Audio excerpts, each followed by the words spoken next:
Well, it took me, I think, a couple of weeks to get to this one, but I wanted to check out Brats, right? It is the new documentary from Andrew McCarthy. He wrote, he directed it. It's produced by Adrian Butenhuis. Um, hmm, Derek Murray, uh, Brian Gersh, Paul Gentz, Brian Lieberman, and Andrew McCarthy. They all produce and executive produced the film. Dan O'Meara, Tom Quinn, Victoria Thompson, and Kent Wingerak also executive produce, along with David Slane. Michael Wills.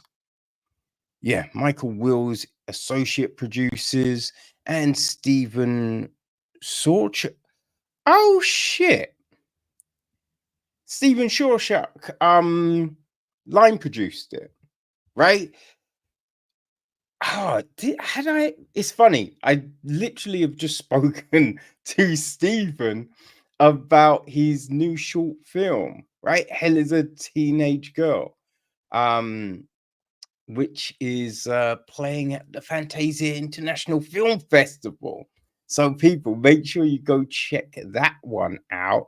I think it's dropping on Saturday. I forget the embargo, but that will be dropping in the next few days. So yeah, that's funny. That's funny. Johannes Winkler took care of the music. Evans Brown, Adrian Buttenhuis, and Edward Herrera were on cinematography. Tony Kent edits the piece. Harper Sinclair is art. Right, Sal Bar is in the sound effects apartment. Visual effects, we got Blake Chambers White and Tito Fernandez. So, featuring in this, there's a host of people, right? We got Andrew McCarthy, Emilio Estevez, Ali Sheedy, Jon Cryer, Law Rodkin, Marcy Lyroff, Malcolm Gladwell, Susanna Gora, Ira Madison III, right? Brett Easton Ellis, Michael Oates Palmer, Lea Thompson, Kate Erbland, Lauren Shuler Donner, Timothy Hutton, Demi Moore, Howard Deutch, Rob Lowe, David Blum, Kevin Bacon, Matthew Broderick, Tom Cruise, John Cusack, Matt Dillon, Robert Downey Jr., Michael J. Fox, Anthony Michael Head, Judd Nelson, Sean Penn, Molly Ringwald, James Spader, Eric Schwartz, Patrick Swayze, Mayor Wingman. They all appear via archival footage. I mean, obviously, right? This Patrick Swayze is no longer with us, unfortunately. So yeah, I mean, there's a load of others who are there through, as we watching a whole heap of clips and everything like that. Now, this is actually based on a book from McCarthy.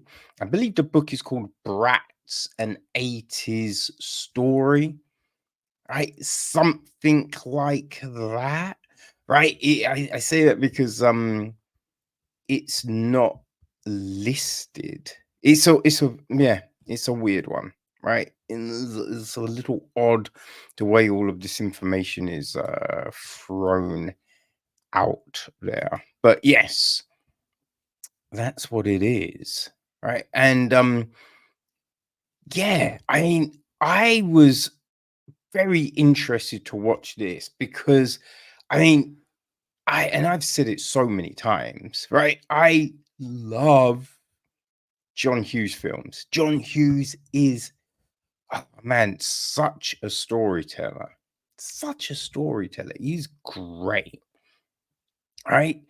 And so I thought it was very interesting, right? You remember like the the Brat Pack, this group of people, you know what I mean, bunched together under that, right? And when you think of the films McCarthy was in, you know, obviously, yeah, they're great. I very much enjoyed those, you know. It's let's have a look. Right, he was in Class, um, St. Elmo's Fire, Pretty in Pink, Mannequin, right? Weekend at Bernie's. Ooh, which other ones did I watch? Hmm. Yeah, I'm not sure. Like sometimes you see things and you don't, but then you realize, oh no, I did watch that. Right? But when you look at the title, like, did I watch that? I don't know. But yeah, I mean, he's been in a lot of stuff, right? A lot of stuff. In recent years, you know, he's been still doing things, right? He was in the Spiderwick Chronicles back in 2008. I mean, that wasn't great. Um, yeah, I mean, Snatched, right? Was in Snatched, Finding Julia. Yeah, he's done a lot of TV stuff, right? So he's definitely had a career. Definitely had a big career.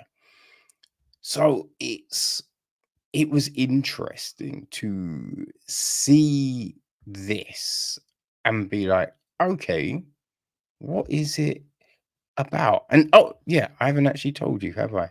Right. So the premise is it explores the Brat Pack, a group of young actors who frequently appear together in coming of age films and the impact on their lives and careers. Emilio Estevez, Ali Sheedy, Timothy Hutton, Demi Moore, Rob Lowe, Lea Thompson, Jon Cryer appear in the film, and as do producers Lauren Shuler Donner, writer director Howard Deutch, and David Blum, the journalist who coined the term Brat Pack.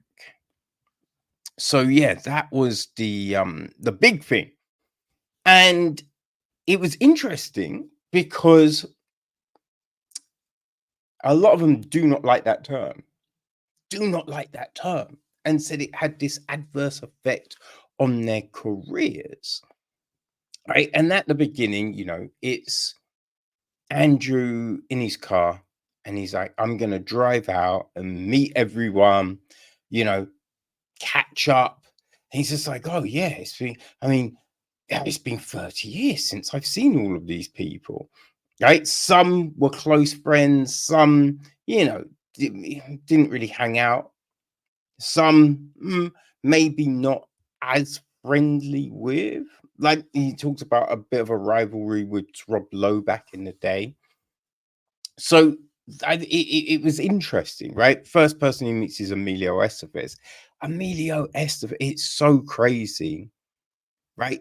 How much he looks like Martin now, right? His dad. You know, back in the day, you think that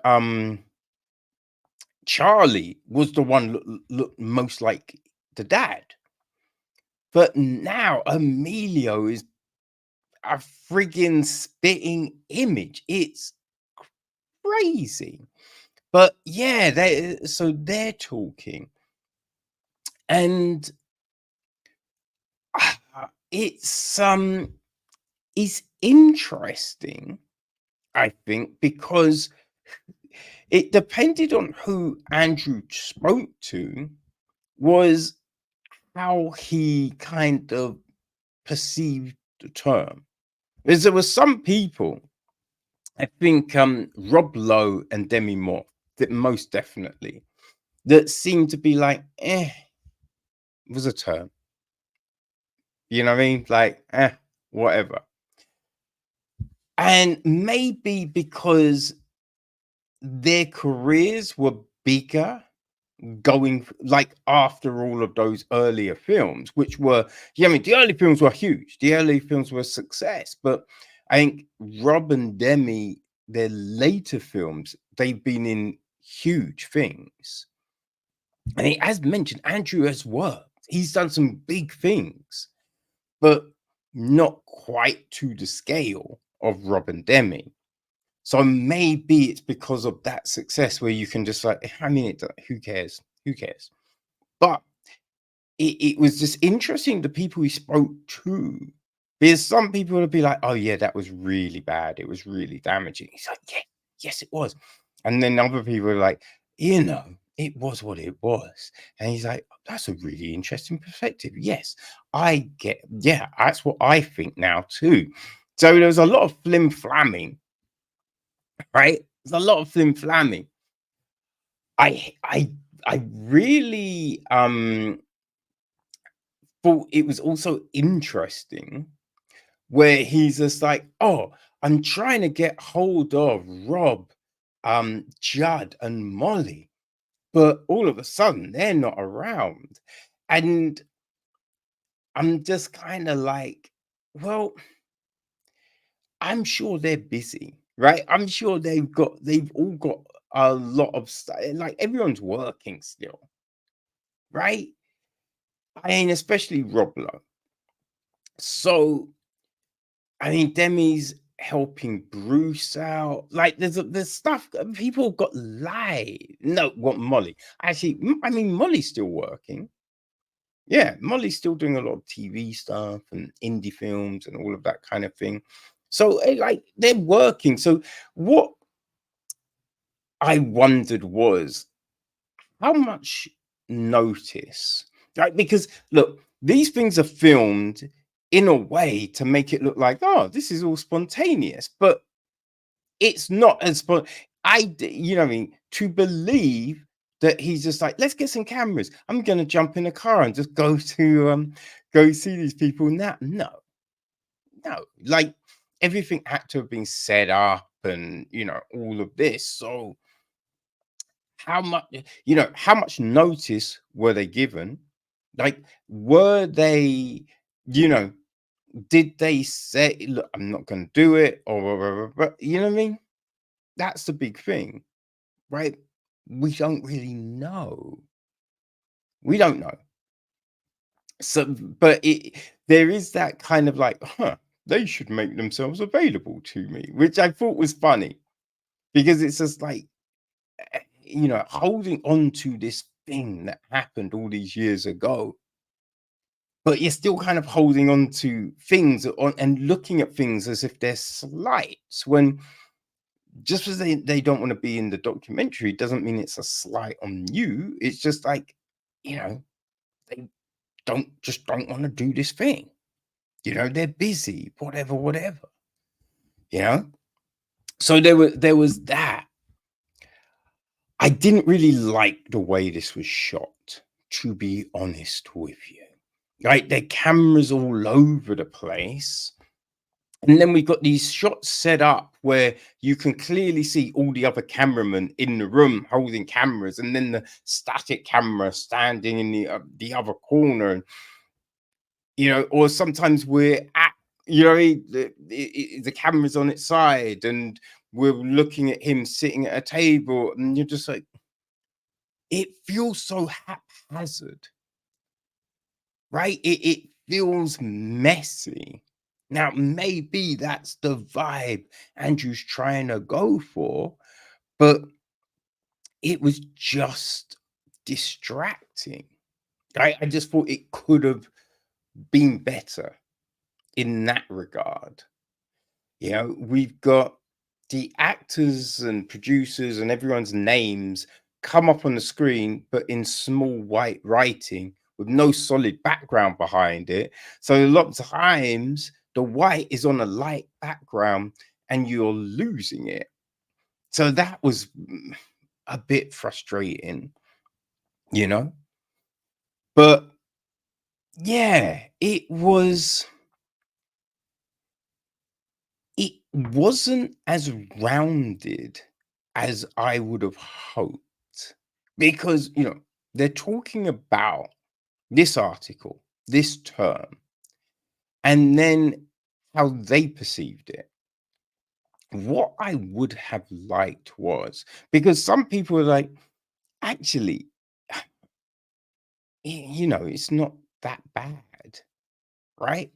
And then when they're talking about it now, they're like, yeah, you're kind of right. Yeah, I mean, why did we look at it like that?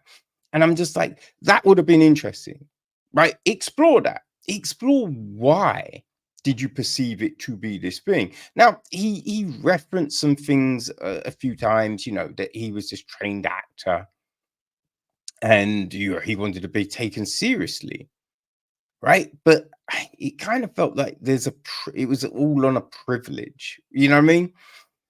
Like when you come from a privileged background, and when I say privileged background, it doesn't necessarily mean you come from a load of money, but opportunity is there, right? Opportunity is there for you. Like there's not as many barriers in place. So it's just like, everyone should view us as this thing, you know? Like when he spoke to Malcolm Gladwell, they talked about the fact that, you had the Brat Pack, but it's a play on the Rat Pack, right?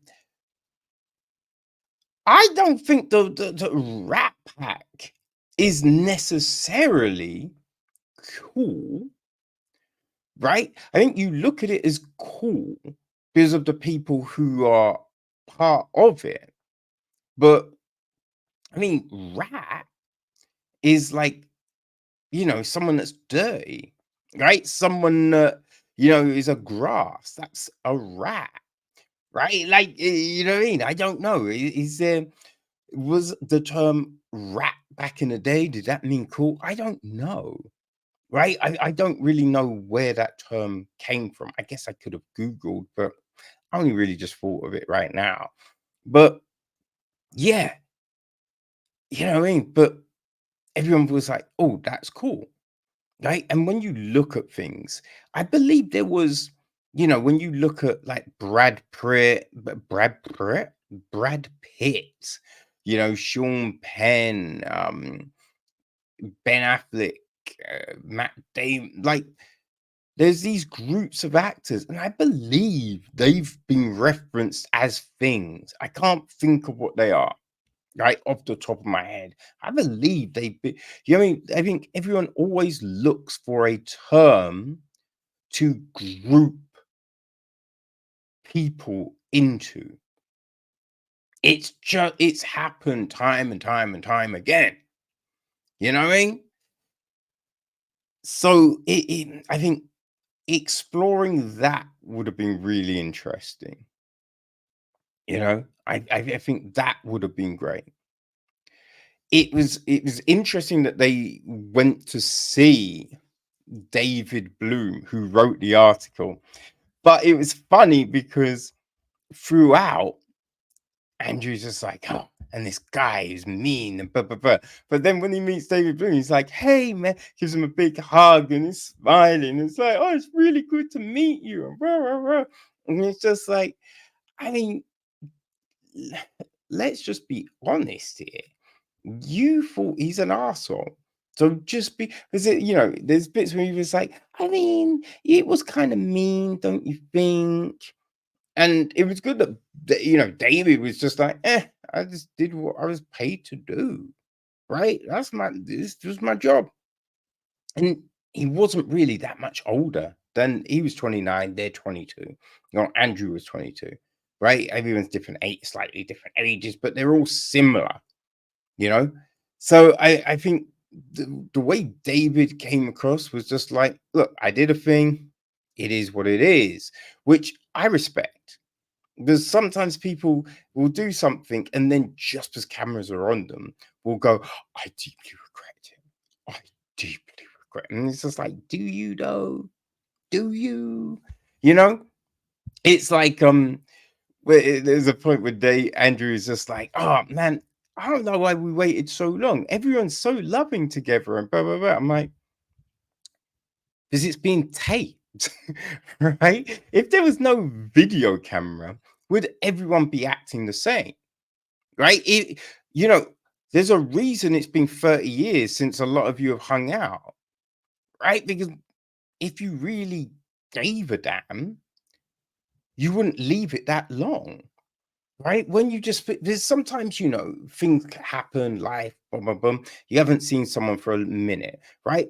If you really want to see that person, you make a call, right? You'd be like, yo, we should organize something, right? Send them an email, send them a text, video. I mean, whatever. You reach out in some guise, but they hadn't, you know what I mean? And that's not really, again, it's something that's not broached. Hmm. They talk about John Hughes a lot. I think another interesting point, right? I think it was Susan Gora. No, it wasn't Susan Gora. I think it was Marcy Liroff, right? Who, when talking, is just like, I felt really bad when that article came out. I wanted to be protective of you, and blah, blah, blah. And I'm just like, but was that said at the time? You know what I mean? Like, was that said at the time? Right? Because on the flip, Lauren Shuler Donner was just like, I ain't, it wasn't bad. But for whatever reason, you all perceived it as being bad. And I think she had a really great perspective of everything. But what I thought was really interesting was they were talking about I forget who he was talking about the film with. I, I know it was kind of referenced with Malcolm Gladwell, but I can't remember who actually first brought it up. But the fact that John Hughes films, there's really no diversity in John Hughes's films, but look, they're films of their time, right? There's so many films back in, there's no diversity in those films, but that's just like Hollywood racist. You know what I mean? That's just what it was. You know what I mean? So and you can't look at those things and be like, oh, because it's just like, but that was everything, right? That was everything. But what I thought was really interesting, they that comes up, right? They reference that, but but then they only speak to Ira Madison the third, right? So they only have one black person on, because he's a pop culture critic, right? They speak to authors, they speak to another critic, screenwriter, is it like, but only one black person, which I thought the irony of that was pretty fucking funny. You know what I mean? Because on one hand, you're talking about these films, and someone's made this point that they're not very diverse, and then you only put one person of color in your thing when you know you could have spoke to other authors, right? There's plenty of black authors and critics and all of this other thing, so that was interesting. I mean, do I really care? I don't really care.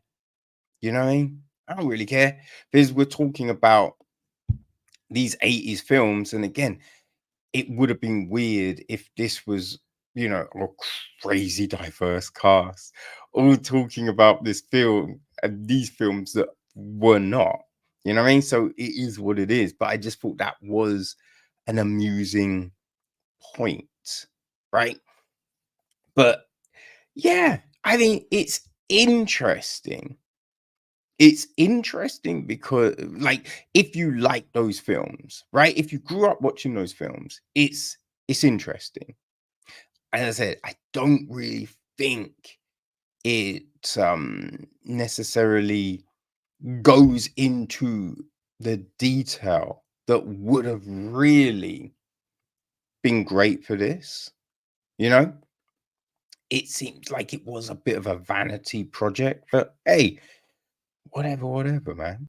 Whatever, right? But as I said, I love John Hughes films, man. Love those films. So anything that, you know, has a little look at them, a look at that time, I'm down for. But you know, this Brats, it's available on Disney Plus and Hulu. Hmm. I would have preferred better production, you know, but some people love that kind of shaky, you know, gonzo. I don't know if you would call it gonzo, but you know, that aesthetic of things, just not necessarily for me. But yeah, there you go. Brats.